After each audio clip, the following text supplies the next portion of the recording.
nós te pedimos, Jesus, que nos conceda a autorização para iniciarmos mais um programa Espiritismo, Evangelho e Educação.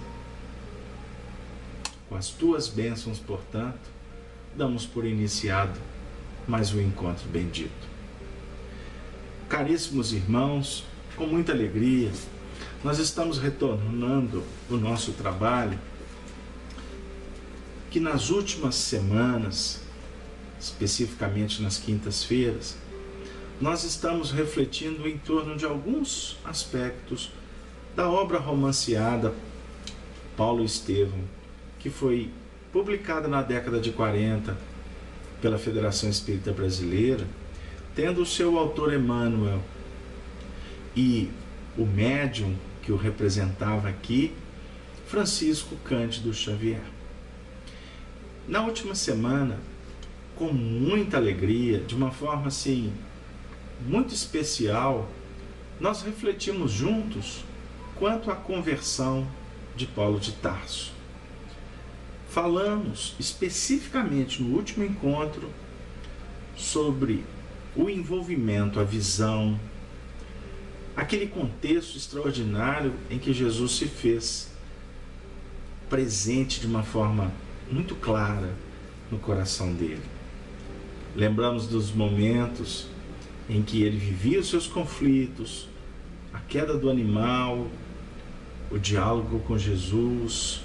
Falamos dos personagens, os dois servos contratados por ele, que acompanhavam sem entender nada aquele movimento, aquele fenômeno que redundou, inclusive, com a cegueira do Dr. Saulo de Tarso, em meio a um pranto convulsivo, deitado, envergonhado na areia causticante do deserto. Ele falava para eles que tinha visto Jesus, o Nazareno. E nós, inspirados pelos benfeitores espirituais, como que assistindo um cinema espiritual em dimensões expressivas para cada um, ficamos como que volvendo ao passado e sentindo a pujança daquele momento, a humildade que bateu no coração do Dr. Saulo, arrogante, presunçoso, líder, que efetivamente percebia que ele estava diante da mais pura realidade que ele lutava por não querer ver, na sua cegueira humana, na ilusão que campeava na sua intimidade. Embora, como um representante muito compromissado com a causa que ele esposou, ele era doutor judaico, ele era um coração que tinha sido preparado desde a tenra infância para se tornar um doutor. Só que a gente sabe que ele, como todos os fanáticos, fecham as possibilidades do entendimento. De uma forma cartesiana, departamentalizada, nós vamos criando impedimentos para compreender a verdade, que muitas vezes se torna nua e crua, como se diz aqui no interior de Minas Gerais. E ela nua e crua, muitas vezes a gente não consegue identificar pela cristalização, pela forma com que nós criamos os próprios impedimentos. Agora, também vale lembrar, nessa singela lembrança, que ele, enceguecido, diante de Jesus, ele pergunta: o que queres de mim? E o Senhor diz para ele: vá, entre na cidade, que a ti será dito sobre o futuro. E ele, de uma forma exuberantemente humilde, começa ali a atender a ordenança que vinha daquele que se tornou, dali para frente, o referencial da sua vida. O mestre que ele nos ajuda tanto, de uma forma tão misericordiosa e paciente, a compreendermos, através do que ele nos legou como vivência naqueles tempos de cristianismo primitivo, mas também precisamos de exaltar as suas cartas, que viajaram distâncias incomensuráveis do espaço da época e, acima de tudo, no tempo, que efetivamente hoje nos possibilita acessar tão magistrais ensinamentos, que são um verdadeiro tratado de comportamento ético, moral, ajustado dentro dos preceitos da mais pura caridade, do mais legítimo comprometimento com as hostes maiores. Cartas que muitas vezes apresentam-se como verdadeiros tratados de psicologia transpessoal, psicologia evangélica, portanto libertadora. Estudo sobre a mente, algumas definições claras, interpretando os profetas, que ele era doutor, por estudado tanto as letras antigas, mas já com uma condição, com uma mente direcionada para refletir o pensamento crístico. Ele fala para nós dos capelinos, da chegada da raça adâmica, das enxertias. Ele fala sobre a importância do conhecer e, ao mesmo tempo, do desconhecimento que acaba operando em nós aquela condição de escrever a própria lei e, portanto, resgatá-la no tempo oportuno, de acordo com as circunstâncias divinas. Ele fala para nós sobre a importância de compreender o fator que deve preponderar dentro do nosso psiquismo, a vontade operante.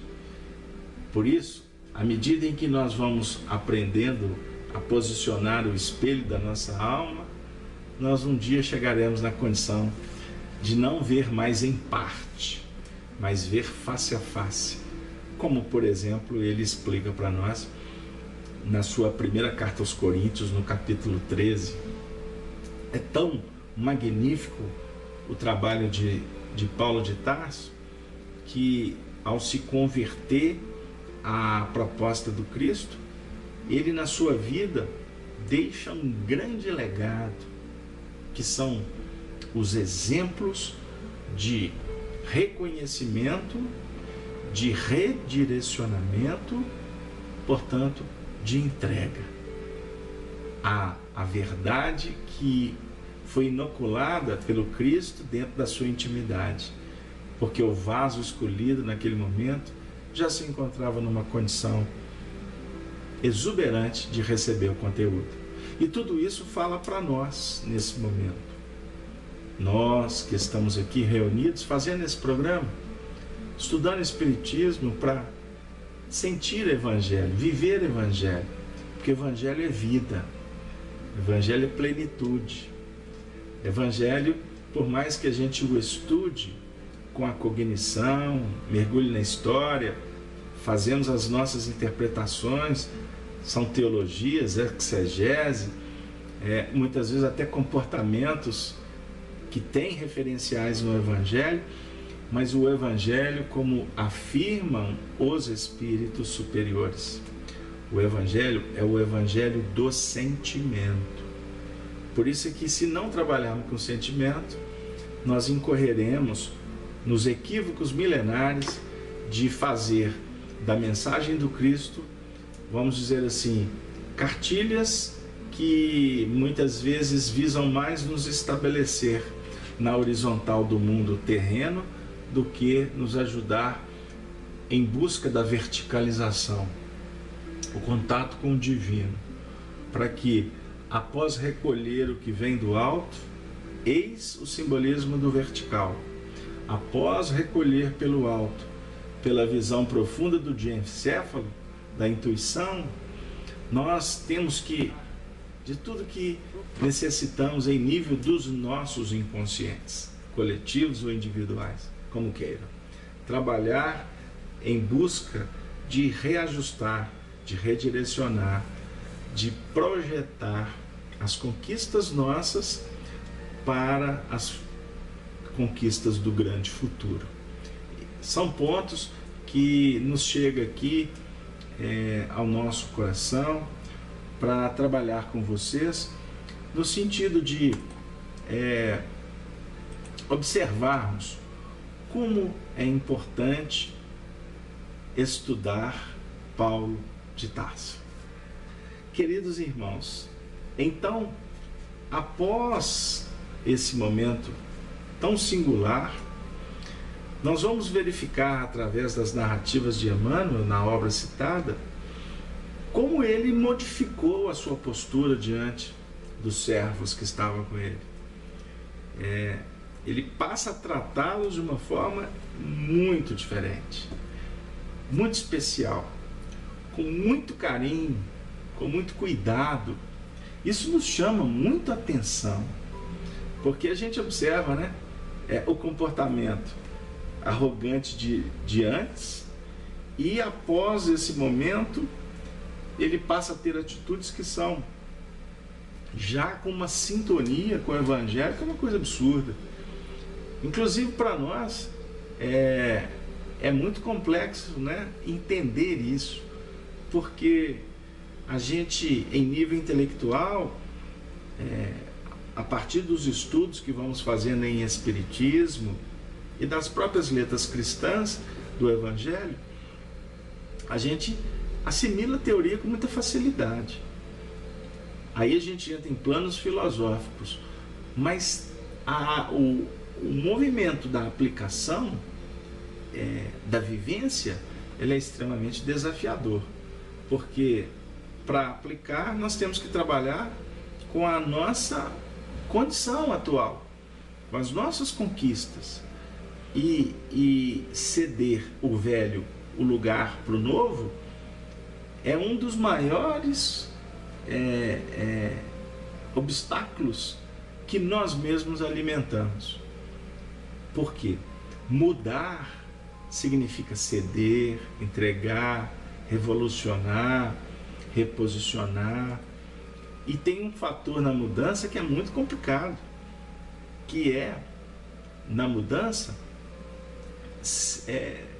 vencer a zona da acomodação que nós estamos alimentando há tanto tempo. E a gente costuma dizer aqui nos nossos estudos que a gente fica tão cristalizado, tão acomodados, que a gente, pela nossa própria inteligência humana, a gente começa a criar um circuito extremamente sofisticado para não mudar. Aí você começa a criar artimanhas, estratégias para não mudar. E a gente não dá conta, a gente não para refletir sobre esse nosso comportamento. O tanto que somos sagazes, o tanto que nós criamos desculpas, a gente tenta despistar o óbvio, o lógico, vou chamar simbolicamente a verdade, para não modificar. Por quê? Modificar, você vai ter que sair daquela condição do sentar, do estar sentado à beira do caminho, como diz o próprio poeta Erasmo Carlos, que não tem mais fim. Aí vê tudo passando na estrada, tudo passando, e a gente não consegue perceber que o que está passando na realidade são transuentes, são circunstâncias, são veículos de manifestação da providência divina, que visa convidar a cada um de nós a sair dessa condição da espera ociosa, preguiçosa, indiferente ou quem sabe rebelde. Então são pontos para que a gente possa refletir nesses momentos. Então, amigos, a história é pródiga nesse movimento. Porque nós vamos aqui, através das narrativas de Emmanuel, verificar que ele, junto com os seus servos, ele dispensa um, o outro vai com ele até as portas de Damasco. E quando chega em Damasco, ele se lembra do seu grande amigo Sadoc. Aqueles companheiros que estão acompanhando os nossos programas vão se recordar que o Sadoc foi inclusive o seu companheiro que esteve junto com ele lá na Casa do Caminho, na pregação de Estevão. Estão lembrados? Que efetivamente eles vão receber assim todo um amplexo de carinho, de espiritualidade por parte da comunidade cristã, mas diante de tanta miséria, de tanta pobreza, de tantos párias da sociedade, eles acabam, ao invés de permitir que a semente espiritual fosse inoculada, eles acabam reagindo de uma forma extremamente complicada, o que efetivamente, inclusive, também caracteriza a própria enfermidade do indivíduo. Quando a verdade chega, a circunstância aparece, ao invés da gente parar para agradecer pelo feito, pela oportunidade, muitas vezes a gente entra numa chamada fuga psicológica, que são as reações que vão se encadeando com volúpia, com o que vai caracterizar efetivamente a própria performance do indivíduo ou a gravidade da sua enfermidade. Então, é muito interessante porque ele pede que o servo leve-o na casa de Sadoc, e inclusive ele pede para que o servo conte para Sadoc o que tinha acontecido com ele. E a história é muito interessante porque o primeiro testemunho que ele vai viver, né, após esse momento tão interessante, tão extraordinário, foi receber o não de Sadoc. Porque quando o servo chegou para ele e disse que Saulo estava cego, choroso, numa condição de uma humildade nunca antes vista, porque ele teve uma visão no deserto, e essa visão remetia a Jesus de Nazaré, aquele que ele era o perseguidor, foi o suficiente para Sadoc afirmar que não era possível, que ele conhecia Saulo desde a infância. Aí o indivíduo confirma, não é isso mesmo, e ele pede que você o receba. Aí o próprio Sadoc vai dizer: eu não posso recebê-lo dessa forma, porque a minha casa estou hospedando muitos companheiros de judaísmo que vieram aqui, né, para discutir comigo assuntos de interesse do templo, do Sinédrio. Então, apresentar Saulo nessa condição seria criar um grande constrangimento. Então, aí o servo insiste, ele fala: diga para ele então que eu não estou. Diga para ele então que eu não estou. A mentira social, né? E foi muito interessante porque quando o companheiro retorna e diz para Saulo o que tinha acontecido, não é, que o companheiro não estava seguindo as prescrições, o que Saulo então disse: mas eu ouvi a voz dele, eu não me aproximei para garantir a você o tempo para que você conversasse, mas eu ouvi claramente a voz dele. E ele expressou isso com tanta humildade, com tanto carinho com o servo, que o companheiro disse para ele: então eu vou te contar a verdade. Ele disse isso, que não pode te receber. Aí Emmanuel diz que nesse momento uma lágrima escorre pela sua face. É tão majestoso essa narrativa, ela é tão rica, tão detalhada, que nos remete às lágrimas também. Porque a gente fica pensando, né? O que aguardava Saulo de Tarso?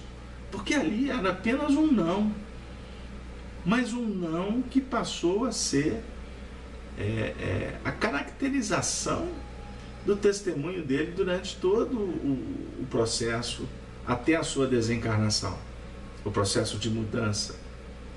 Porque a mudança traz mudanças.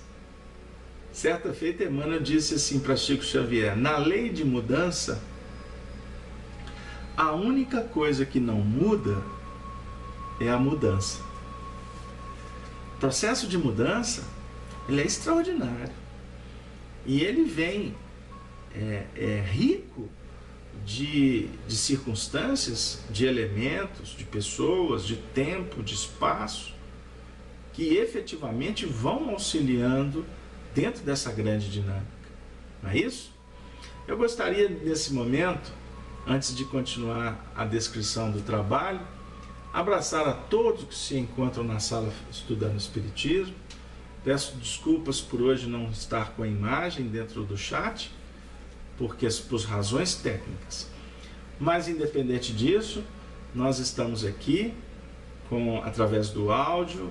A Rádio Brasil Espírita está aí a todo vapor transmitindo os sinais, hoje não só pelos computadores, mas também pelos todos os recursos, Google Play e etc., para tentar os aplicativos nos Androids, para fazer com que, disponibilizando o recurso, o grande número de ouvintes da rádio possa estar acompanhando dos seus lares esse trabalho que a gente faz com tanto carinho, com tanto apreço e com tanto respeito a você, ouvinte, que nesse momento para as suas atividades para acompanhar esse movimento de divulgação, de estudo, em que o espaço aqui reserva para todos nós. Aí, meus amigos, como diz aqui em Minas Gerais, aqui agora a onça vai começar a beber água. Porque o que vai acontecer? O nosso companheiro, estou buscando na memória aqui, porque hoje eu estou deixando para não fazer tanta leitura, deixar as leituras mais para o final. Vamos buscar na memória. Sadoc tinha falado para o servo entrar na rua, que ficou conhecida como a Rua da Direita, e lá tinha uma estalagem, tinha uma hospedaria. E, por certo, eles encontrariam um lugar para eles se repousarem. E ele faz uma promessa mentirosa. Ele diz: leve ele para lá que depois eu vou visitá-lo. Na realidade, ele queria lavar as mãos. E foi muito interessante porque quando Saulo recebe o não, ele ficou doído. Ficou emocionado, mas ele ali começa a dar um testemunho, ou melhor, ele vai começar a trazer para fora o que ele tinha dentro dele, conquista espiritual, sabedoria, ele manifesta sabedoria, porque ele chega a dizer: Sadoc deve ter razão. Vamos seguir o conselho dele. E assim o fizeram. Aí agora, se vocês me permitem, eu vou me situar em alguns trechos aqui do livro, para que nós não percamos detalhes que são tão importantes. O que aconteceu? Quando eles chegaram lá na pousada, o que aconteceu? Jacó, que era quem o acompanhava, depois da conversa que ele teve com Sadoc, ele começou a ampliar as suas desconfianças. Ele parecia, como definiu Emmanuel, intimidado, como se antevisse ameaças à sua tranquilidade pessoal. Nos conceitos mais simples evidenciava o medo de ser acusado como portador de alguma expressão do caminho, que era assim conhecido os homens da casa do caminho. Até então eles não eram tidos, chamados cristãos. Cristãos foi uma designação que surgiu por inspiração de Lucas, o evangelista. Na sua amplitude de senso psicológico, o moço tarcense tudo compreendia. Fora a verdade que ele, Saulo, representava o chefe supremo da campanha demolidora, mas, de hora em diante, consagraria a vida a Jesus, assim comprometendo a quantos deles se aproximassem direta e ostensivamente.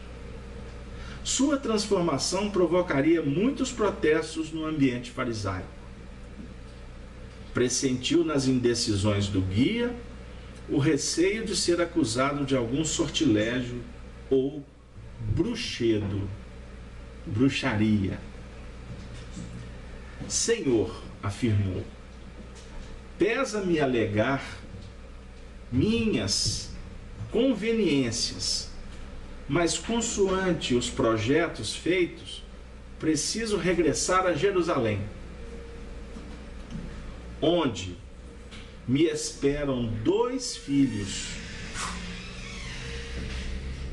a fim de nos fixarmos em Cesareia. Deu uma bela de uma desculpa, não é isso? Aí o que Paulo disse? Perfeitamente. Respeito os escrúpulos. Poderás partir amanhã. Entretanto, Senhor, estou hesitando, disse o velho, já picado de remorso. Estás cego. Olha a situação. Saulo estava cego. Necessitais de auxílio para recobrar a vista, e sinto sinceramente deixar-vos ao abandono. É o conflito. Ele queria se garantir, se proteger, mas o lado humano, vendo o companheiro ali cego, bateu dentro da intimidade dele. É o que muitas vezes acontece conosco. Mas vamos ver o que ele fez em seguida? Depois que Paulo disse assim: não te preocupes por minha causa. Resignado, o doutor falou: quem disse que ficarei abandonado? Estou convicto de que meus olhos estarão curados muito em breve. A fé. A fé aqui já começava a dar notícia. Aliás, continuou Saulo, como a confortar-se a si mesmo, Jesus mandou-me entrar na cidade, a fim de saber o que me convinha. Certo, não me deixará ignorado, ou melhor, ignorando o que devo fazer. Assim falando, Emmanuel narra, não pôde ver a expressão de piedade com que Jacó o contemplava, desconcertado e oprimido. Entretanto, malgrado a mágoa que lhe causava o chefe em semelhante estado, e recordando os castigos infligidos aos seguidores do Cristo em Jerusalém, não conseguiu subtrair-se aos íntimos temores e partiu aos primeiros albores da manhã. Saulo agora estava só.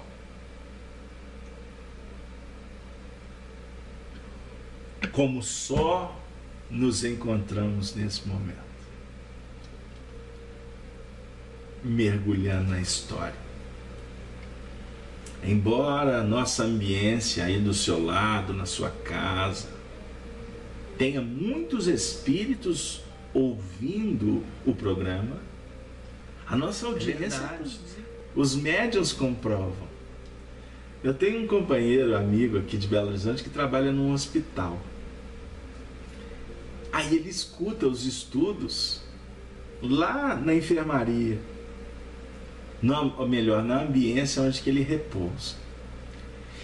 E o que tem de enfermeiros que sentam com ele lá curiosos e acompanham. Então vou mandar um grande abraço para eles, sem dar o nome do hospital, que eu posso até comprometer, eu não sei. Mas o que é mais interessante é que esse companheiro nosso, ele é clarividente. Aí ele fica contando, Carlos Alberto, quando eu estou sozinho é que eu vejo mesmo. Eu sento para assistir os estudos, daqui a pouco vai chegando o espírito, vai sentando do meu lado. E ele é muito engraçado. Aí ele fala assim, e quando é de madrugada eu fico morrendo de medo no hospital. Eu dou belas gargalhadas com ele. Eu falei assim, mas você é clarividente, tem medo? Eu falei assim, mas isso aí não tem nada a ver não. Vendo ou não vendo, eu tenho medo. Então, nós estamos nesse momento sós. O dia passou. O momento agora é da reflexão. É muito interessante, porque ele estava no véu espesso das sombras. Podia entregar-se às suas meditações profundas e tristes.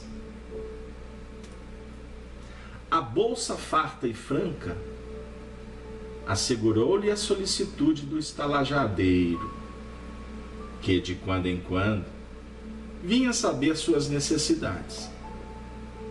Mas em vão.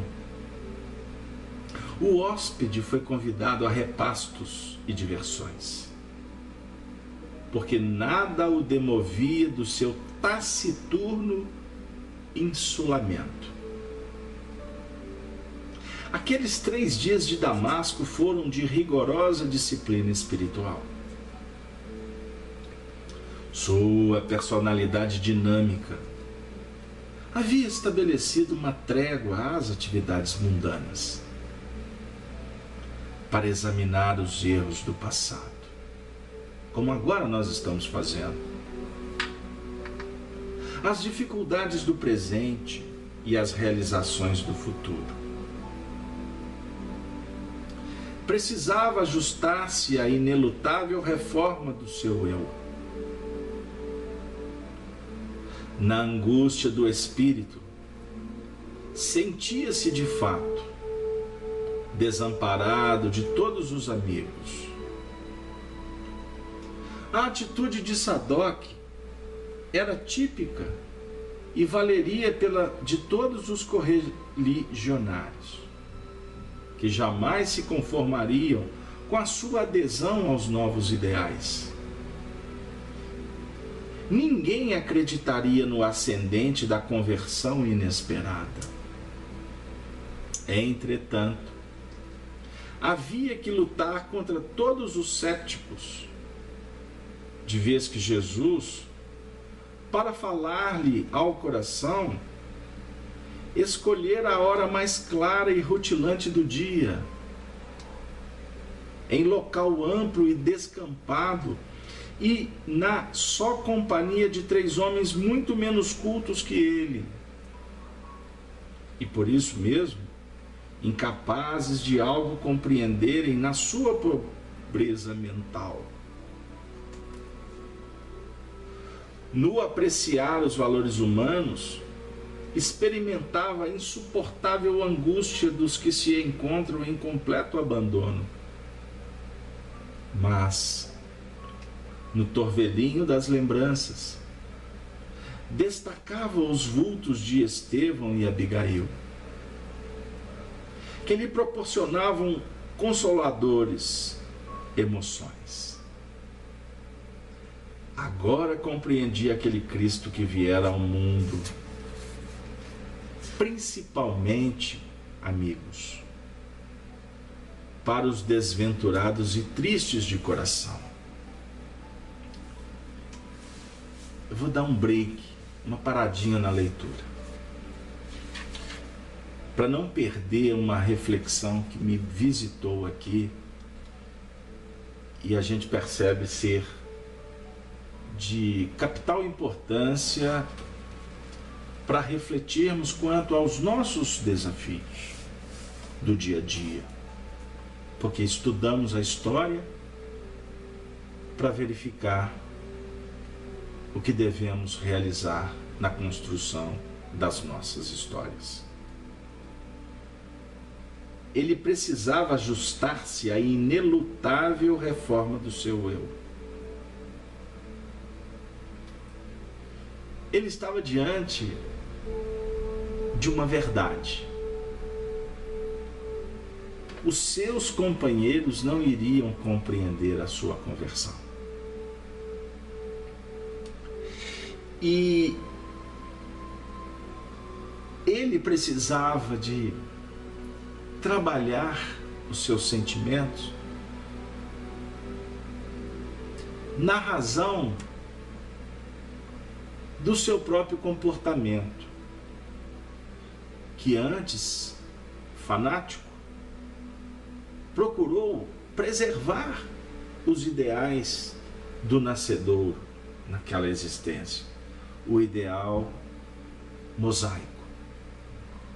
E os seus companheiros, o círculo de ambiência, de convivência, tudo ele era focado. Então, o que ele poderia fazer? Aguardar com que todos os seus companheiros se convertessem como ele? Não era uma tarefa simples. Quando nós nos insulamos, ou a vida nos concede o insulamento para reflexões, não para fugas, um dos pontos fundamentais que a solidão eficiente nos traz é exatamente o entendimento no que remonta à posição que cada um ocupa.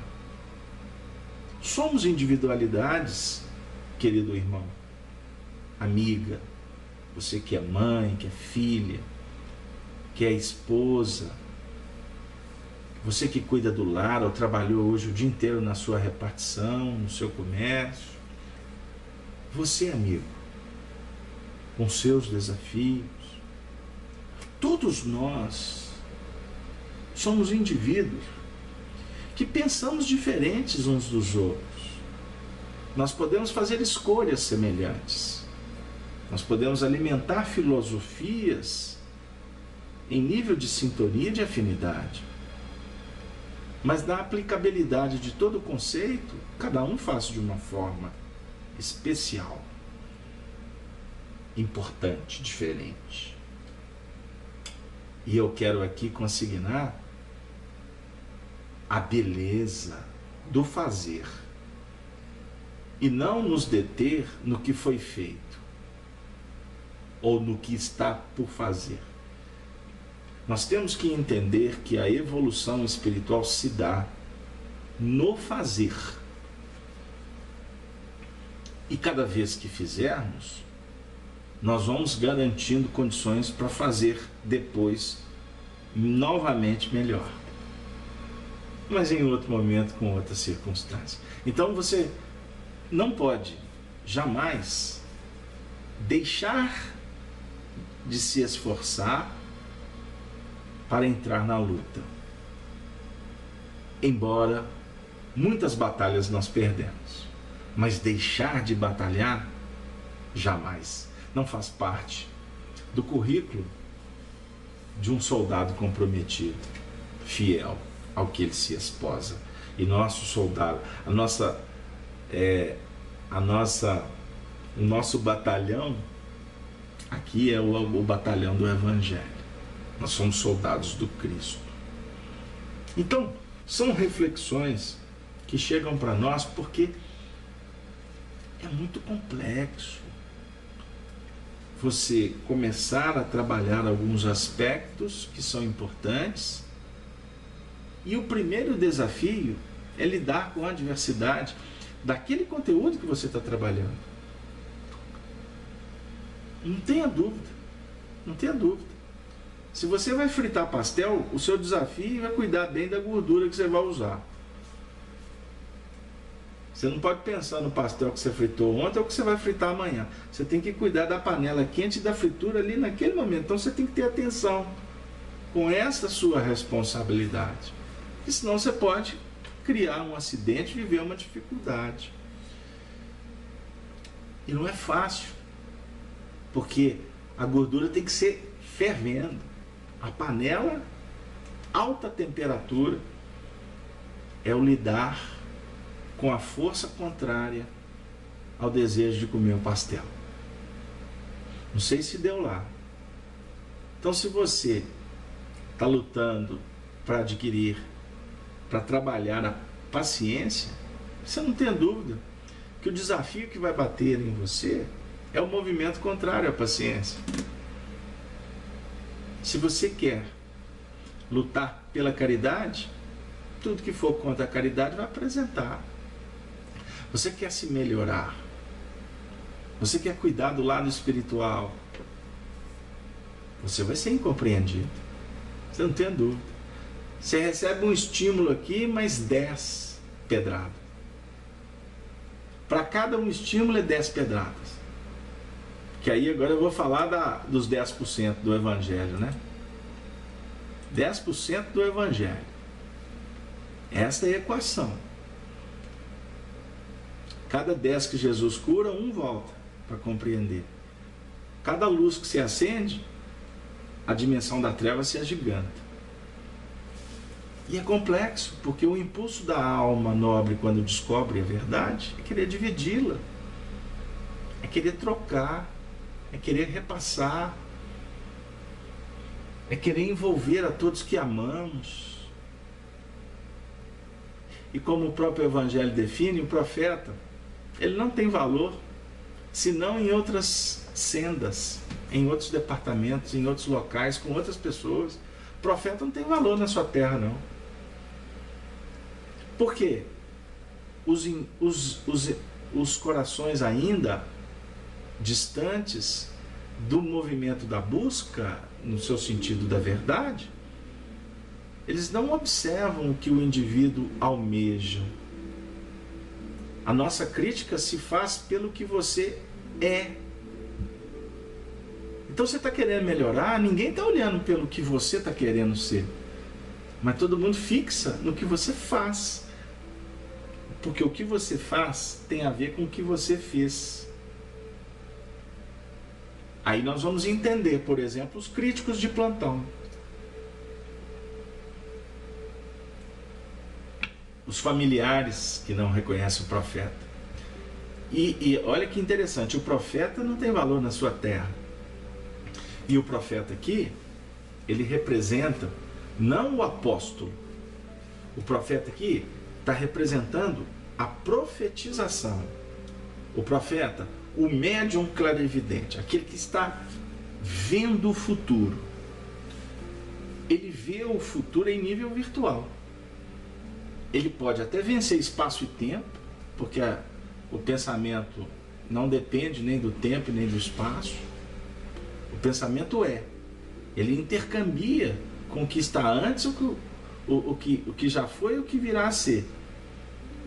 Então é complicado, porque quando você vê um comportamento de Saulo de Tarso, caindo em si, arrependido, sensibilizado e já movimentando a melhora, por que isso bate para todos nós?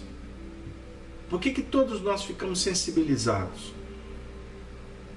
com essa história de um apóstolo do Cristo?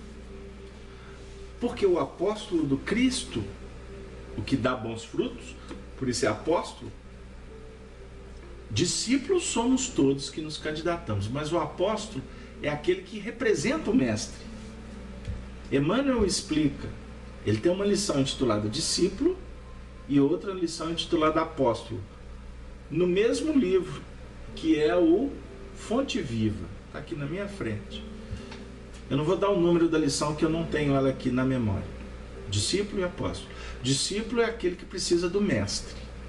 Apóstolo é aquele que já vive em comunhão com o mestre.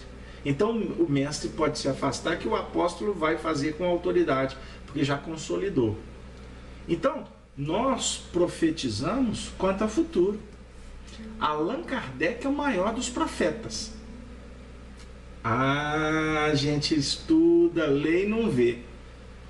Quando vocês pegam, por exemplo, o livro Obras Póstumas, ele não está aqui na prateleira, eu podia até pegar, ler um trecho para vocês. Ele está no meu outro quarto, porque eu estou trabalhando um seminário que a gente vai fazer. Mas lá no texto intitulado A Minha Missão, tem dois textos, Minha Missão, é o segundo. Minha Missão, o Espírito que se comunica falando para Kardec sobre a missão dele, trata-o como o precursor da nova era. O precursor da nova era. O precursor é o profeta. É aquele que clama, a voz que clama no deserto: endireitai as veredas, arrependei-vos, porque é chegado o reino dos céus.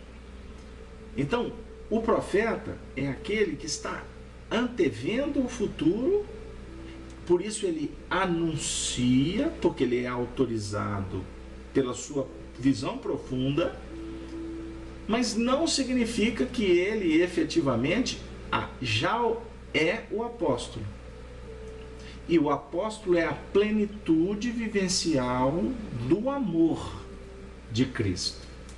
Não sei se filosofamos. Pessoal da sala, quiserem enviar perguntas, você que está em casa, vamos trabalhar com calma, porque o assunto é um assunto gostoso, é um assunto empolgante, mas é um assunto que precisa ser tratado com calma, para a gente não tirar algumas conclusões precipitadas. Então, refletindo que quando há a profecia, é porque houve a revelação. Eu vou falar devagar. A revelação nos visita para que nós profetizemos. Então Jesus, por exemplo, anuncia: não se turbe o vosso coração, na casa do meu pai há muitas moradas. Ele está nos dizendo que existem muitas moradas. Então ele está revelando que existem muitas moradas. Porque ele só revela para quem está atento para ouvir. Os discípulos estavam num processo de iniciação espiritual. Eles estavam numa escola com Jesus. E Jesus foi gradativamente preparando-os para o grande futuro. Chega até no ponto que ele fala assim: olha, eu estou indo embora, agora é com vocês. Olha que interessante. Ele está fazendo uma nova revelação. Aí, eu vou pegar um texto aqui só para ajudar. No capítulo 14, nesse mesmo citado, a casa do meu pai há muitas moradas, se não fosse assim eu vou teria dito: vou preparar-vos lugar. Não é preparar o lugar, como algumas traduções colocam, mas lá no princípio é preparar lugar. Ele não especifica, ele fala lugar. Como que ele prepara lugar? Ele vem, fala do lugar, mas ele vem desse lugar. Ele vem percorrendo uma estrada e ao mesmo tempo ele diz: agora vem comigo percorrer essa estrada. É o subir e descer da espiral evolutiva, da espiral setenária, o número 7 que tem essa representação. O número 7 representa evolução nos seus, vamos dizer assim, nas suas etapas, nos seus ciclos. Tanto que o número 6, o 6, que é o 666 do próprio Apocalipse, o número 6 representa o número do testemunho final. Não é dos tempos não, tá, gente? É do aprendizado. Porque o povo acha que o 666 aí representa o fim do mundo. Não é isso. O 6 é a laçada que já está efetivamente se projetando para abrir forma-se da Kundalini, sistema nervoso, energias. Você vai trabalhando num circuito de subida, de descida, de subida, de descida, fixações, até que para abrir, para sair do 6, entrar no 7, que é o 6 saindo do testemunho, porque você só entra no 7 quando você, o 7º dia do descanso, depois que você constrói. E que na realidade o 7 é o que representa o circuito consolidado. Estou recebendo uma pergunta da Marilac de Barbacena, muito obrigado. Você está dizendo assim: este lugar pode ser um estado de espírito? Marilac, se eu peguei o que você está querendo questionar, lugar é o que Jesus cita no capítulo 14, não é? Vou preparar lugar. Ok. Não, eu acho que é isso mesmo que você está perguntando. Não tenha dúvida. Lugar é estado de alma. Lugar não é planeta, não é residência, não é igreja, não é centro espírita, não é repartição pública, não é campo de futebol. É estado de alma. Porque o espírito, ele vive a questão temporal, espacial, como recurso didático para ele se projetar para a eternidade, ok? Então, todos os lugares que nós ocupamos, passamos, vivemos, na realidade, ele é um recurso didático para que a gente entenda o lugar verdadeiro que devemos construir, vivenciar, transformá-lo num manancial que venha garantir segurança. É mundo íntimo. Tanto que felicidade é estado de alma. É o estado de alma que se encontra no lugar devido que a consciência autoriza, ou indica, ou inspira, ou diz bem-aventurado, porque você está no lugar certo. Não sei se chegou lá. Então vou preparar lugar. Preparando lugar, volto para vós. Eu estou desviando, gente. Vocês me desculpem. Mas evangelho não dá para ficar no ipsis literis, não. Mas eu peço desculpa e eu já vi que o Ananias, nós vamos trabalhar com ele semana que vem. Mas vamos voltar. Preparar lugar. Aí eu voltarei para vós. Mas voltarei para vós em espírito. Aí enviarei o Consolador prometido.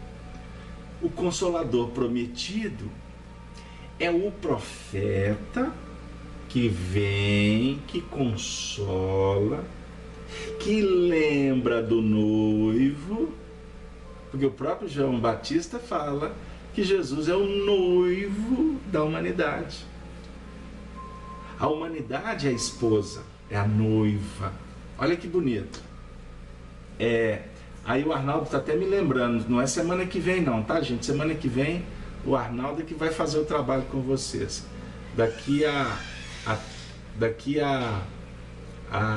Nós vamos estar retornando daqui a 3 semanas, tá? Eu peço desculpa para vocês. Foi até bom o Arnaldo estar lembrando, porque semana que vem nós estaremos cumprindo uma tarefa aqui numa casa espírita em Belo Horizonte, que foi agendada há mais de um ano. E na outra quinta-feira, no dia 25, nós não estaremos em Belo Horizonte, porque estaremos fazendo uma viagem para a região de São Paulo, que por coincidência ou de uma forma muito legal, nós vamos estar encontrando com o Arnaldo, com o Zé Aparecido, com o André. Nós vamos fazer uma caravana do amor lá naquelas regiões lá. Então nós vamos ficar 2 semanas sem estar aqui nas quintas-feiras, ok? Mas semana que vem o Arnaldo vai fazer o tema, o tema é conversando sobre a conversão. de Paulo de Tarso. Vamos continuar. Então, o preparar o lugar é no sentido de podermos efetivamente, quando travar, a gente voltar e dar uma carga de energia no processo. Dá um player de novo, se travou. Né? Por quê? O revigorar, o retomar a tarefa faz parte desta preparação desse ambiente. Por isso é que o Senhor sempre está nos convidando: vinde a mim, vinde a mim, vinde a mim, vinde a mim. Ok? Então vamos continuar. Então, o Consolador é o profeta que fala do futuro no hoje, no agora, convidando o discípulo para percorrer a senda que vai trazer para ele a experiência e consolidar o conteúdo da verdade. Ok? Bom, então, para a gente retomar o texto, porque nós temos também um desafio a cumprir, para não divagarmos demais, o que acontece? O desafio, portanto, é colocar o pé na estrada, olhando para o trabalho que o Senhor concede, e um dos primeiros a serem realizados é a obra chamada compreensão. Compreender os que não compreendem. Fiz-me claro? Aí o indivíduo iniciou um processo de uma terapêutica na casa espírita. Né? O primeiro desafio é os familiares. Mas você vai, onde você vai? Mas o que você vai fazer? Aí você vai começar a explicar. Aí começa o problema. Por quê? Teoricamente o familiar não sabe da importância da terapêutica, muito menos sabe o que funciona, como é que acontece a terapêutica na casa espírita. Então aí começa o primeiro desafio. E que vai se estender por muito e muito tempo. Em todos os movimentos que possam fazer luz e incomodar aqueles que não sintonizados se encontram com a luz do Senhor. Agora, filosoficamente, tecnicamente, a gente chega lá, a gente explica. Agora a vivência, a história é complicada. E aqui, ele, solitário, lá na estalagem, ele vai angustiado, em completo abandono,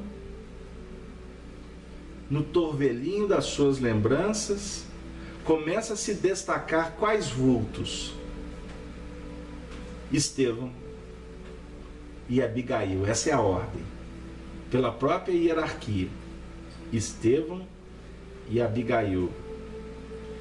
Aí eu faço a pergunta para vocês: por que ele estava se lembrando dos dois?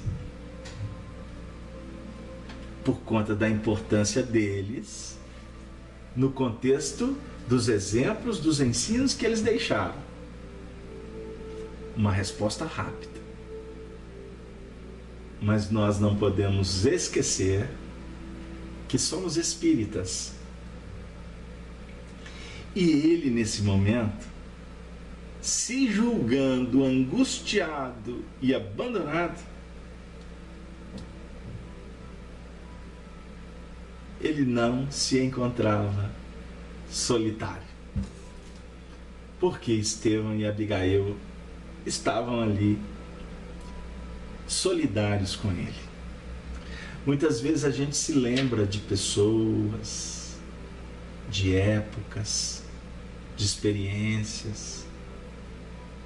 E na realidade, não é só um efeito da memória discursiva ou desconectada com a realidade espiritual.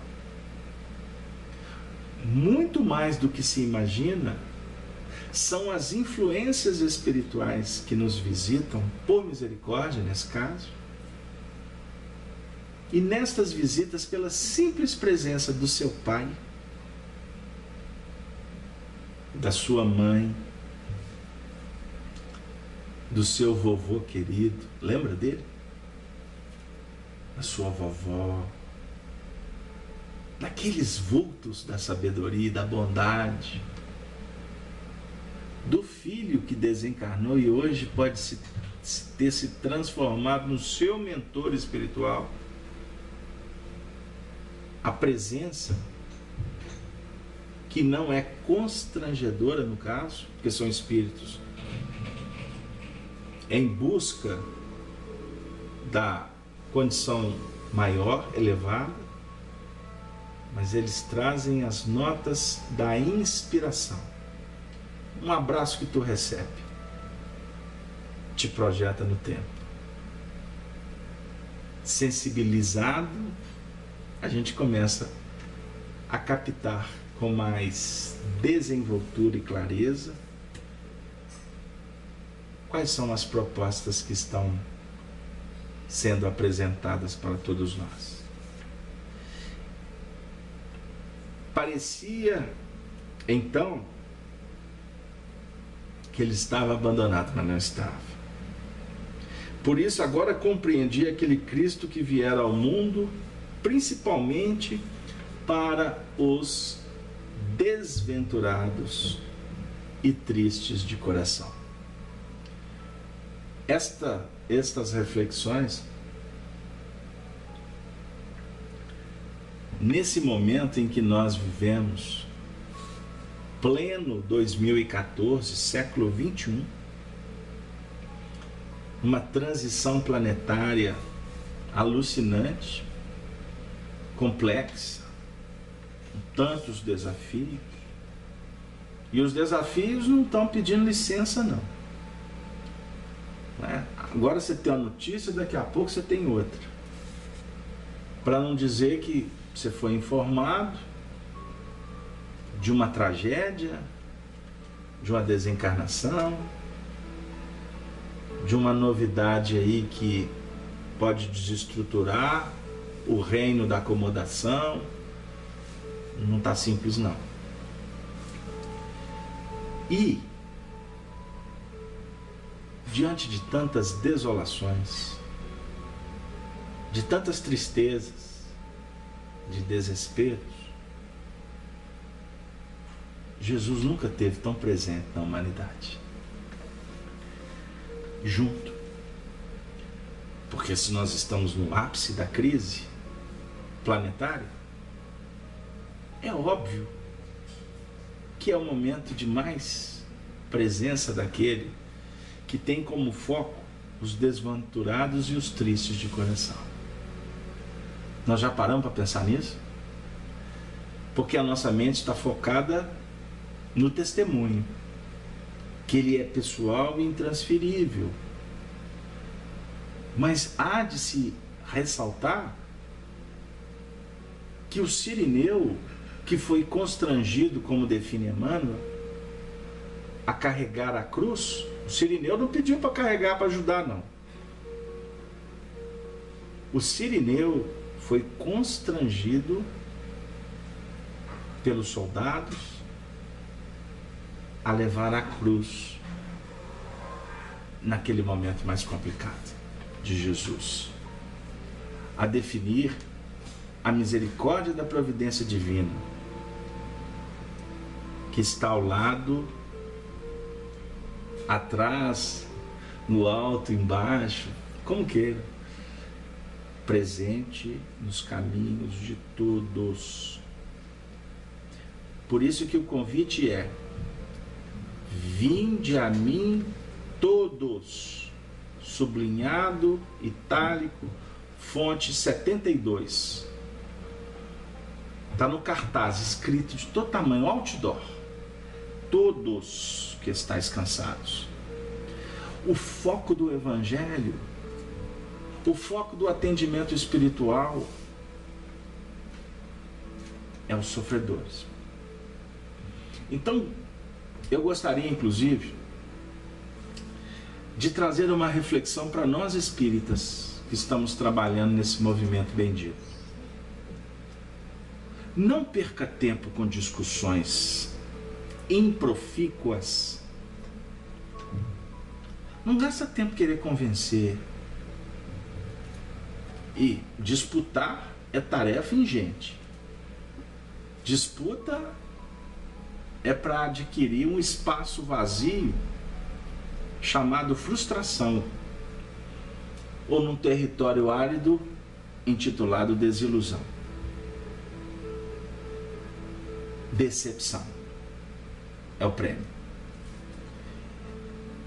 E nós temos visto no próprio movimento espírita espíritas disputando pontos de vista. E a tarefa com os sofredores fica por fazer.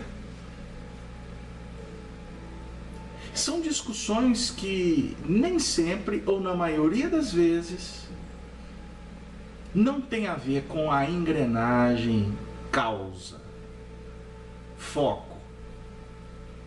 Se discute sexo dos anjos em nome do poder. Quem pode, quem sabe mais. E aí eu faço uma seguinte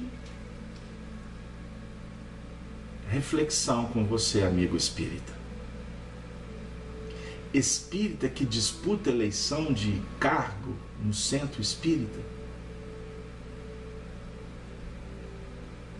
ele pode estar redondamente enganado no que remonta uma lei que Allan Kardec nos ajuda a entender, a estudar pelo menos, a lei de evolução. Nós estamos falando, como foi levantado aqui no chat, nós estamos ressaltando a questão do lugar espiritual. E a gente está disputando lugar na Terra. Em nome de uma causa de divulgação, nós espíritas perdemos muito tempo com assuntos que nos desviam do real objetivo, que é levar a mensagem para os sofredores.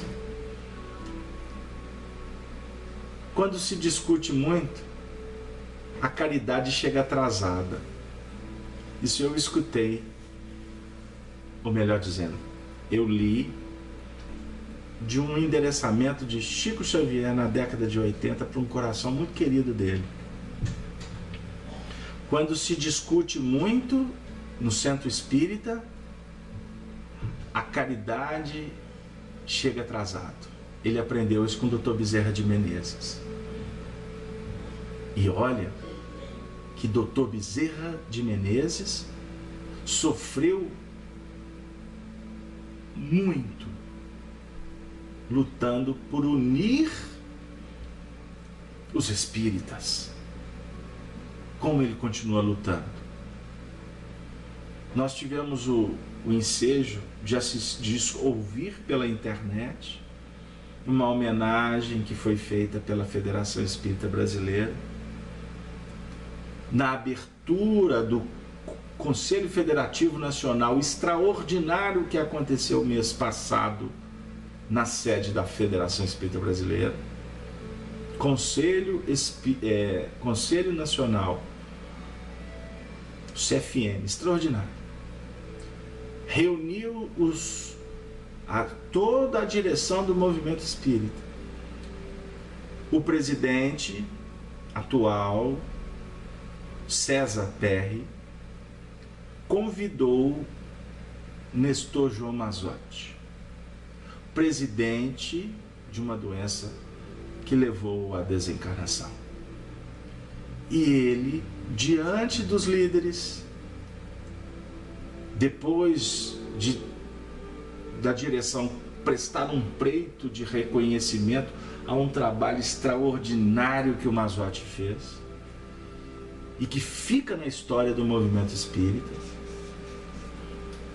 como pontos de reflexão extraordinários para todos nós, no que remonta à divulgação e unificação. Aí ele foi convidado para fazer a prece de abertura.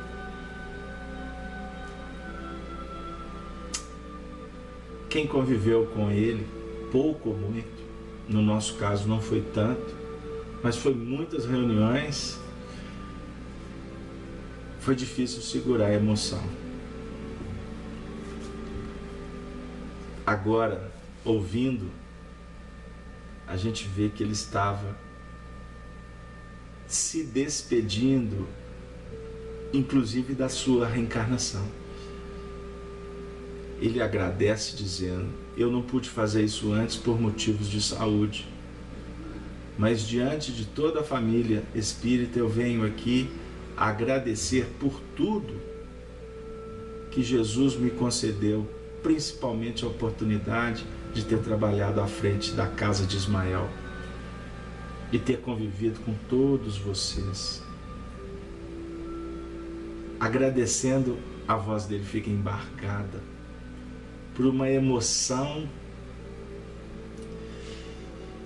e depois de muita luta para se conter, então ele vai fazer a oração. E na oração,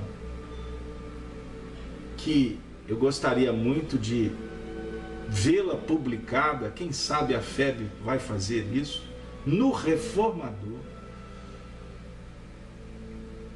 ele fala: Senhor, não permita mais que o nosso lado, ainda tão preso na ortodoxia religiosa, amorteça, dificulte a sua mensagem, que é límpida, que é pura e que vem do alto. Que o nosso comportamento não possa obliterar as propostas de consolo que o Senhor Jesus oferece para toda a humanidade. Então, amigos, companheiros do ideal espírita, que respeitamos e que admiramos tanto, porque quase que na totalidade os espíritas são grandes trabalhadores, investidores, dedicam seus tempos, suas vidas pela causa. Mas nós não podemos mais incorrer num caminho sinuoso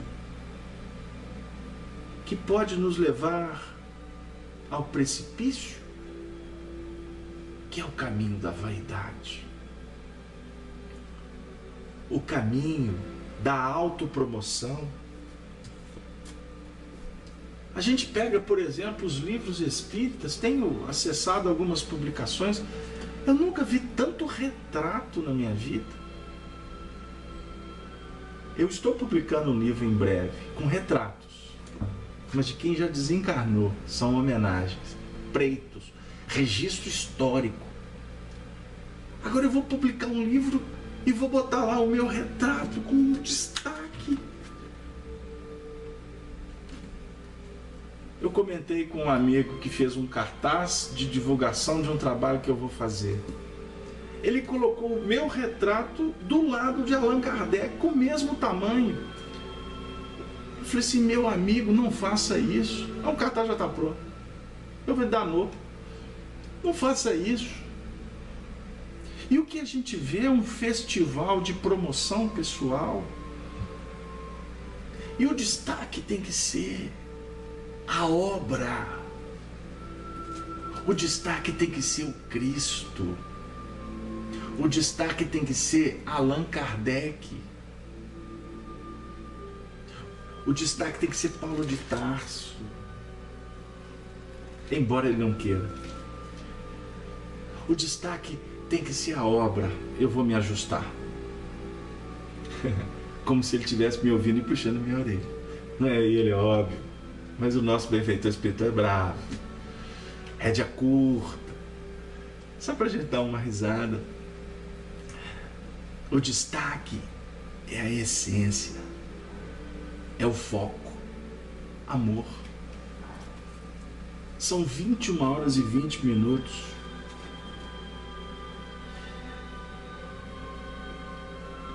Ai, meu Jesus, não obstante os títulos do Sinédrio, as responsabilidades públicas, o renome que o faziam admirado em toda parte, que era ele senão um necessitado da proteção divina?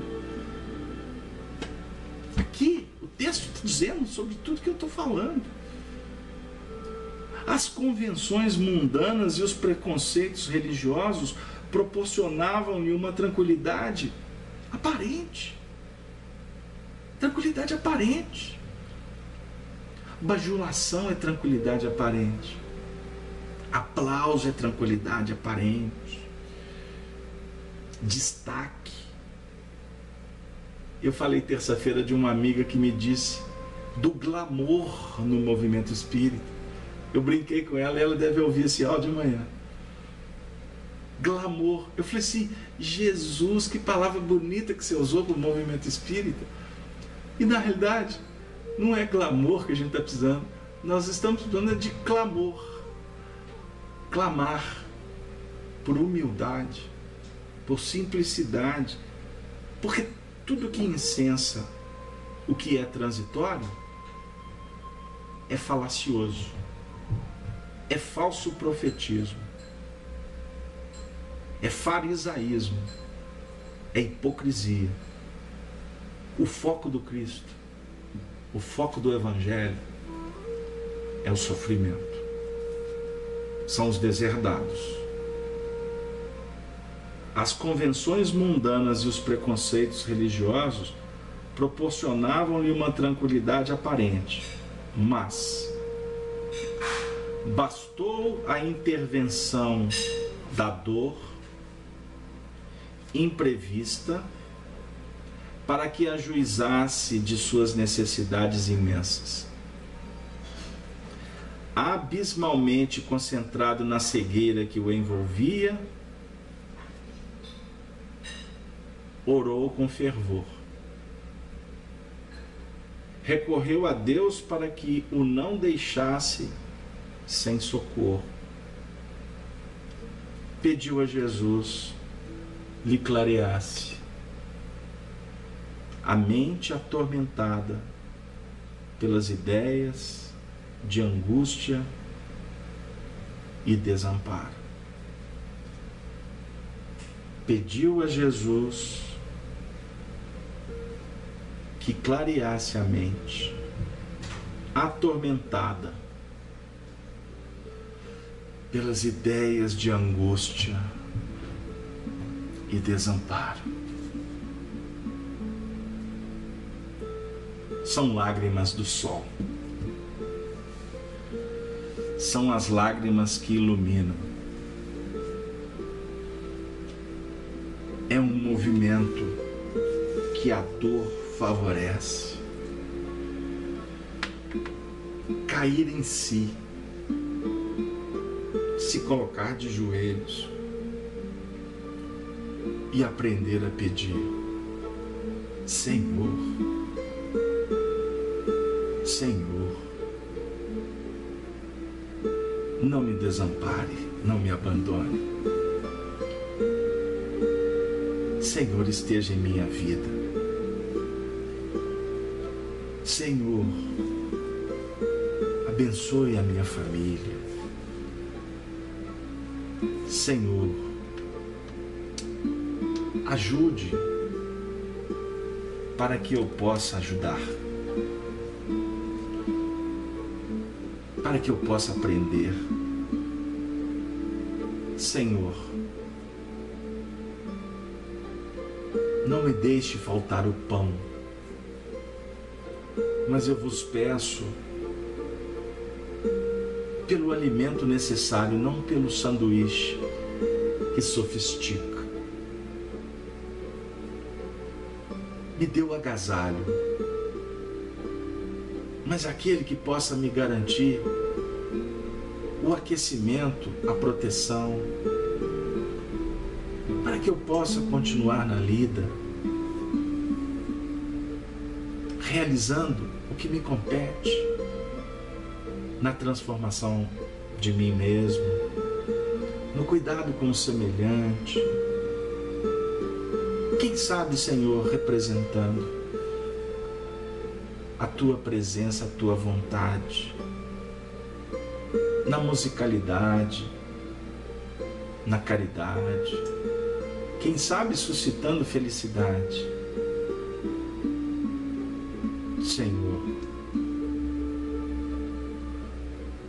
nesta condição, em plena cidade,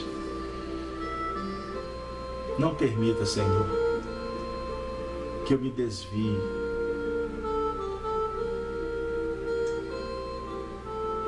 dos planos que Tu elaborastes e que são imprescindíveis para a minha redenção definitiva. Senhor, eu vos peço, abençoe a todos os ouvintes, amigos, que nesse momento, através deste programa, deste veículo, imagem, som, vibrações, possamos todos juntos sentir a Tua augusta presença entre nós. Cuide, Senhor, do Instituto Sagrado de nossa família. E nós, espíritas, te pedimos que Ismael e as Pleiades que operam em Teu nome envolva, proteja a todas as casas espíritas, seus dirigentes, seus frequentadores. Que todos os veículos da comunicação espírita sejam amparados, reforçados pelos técnicos maiores, pelos terapeutas, amigos, mas acima de tudo pelos samaritanos da bênção, que têm a mente e o coração voltado para o sofrimento que campeia no mundo. E assim, Senhor, com um sentimento pleno de gratidão e de esperança, renovamos, Senhor, os nossos votos. Louvado seja o Teu nome, que para sempre Ele seja louvado dentro do nosso coração. E nestes movimentos de bênçãos e de paz, nós pedimos permissão para interrompermos mais um encontro fraterno, mais um programa Espiritismo, Evangelho e Educação. Que você, ouvinte, teleamigo, possa terminar as suas tarefas e se preparar para os voos ao inimaginável, sustentados pela verdade e pelo amor do Cristo, na noite que se apresenta. E quem sabe, possamos continuar os estudos no plano espiritual, sob a tutela direta daquele que é o caminho, a verdade e a vida, Jesus. Ave, ave, ave, Cristo de Deus. Um beijo, um abraço para o coração de todos os amigos que são amigos para sempre. Até breve. Até breve. Até breve. Que assim seja.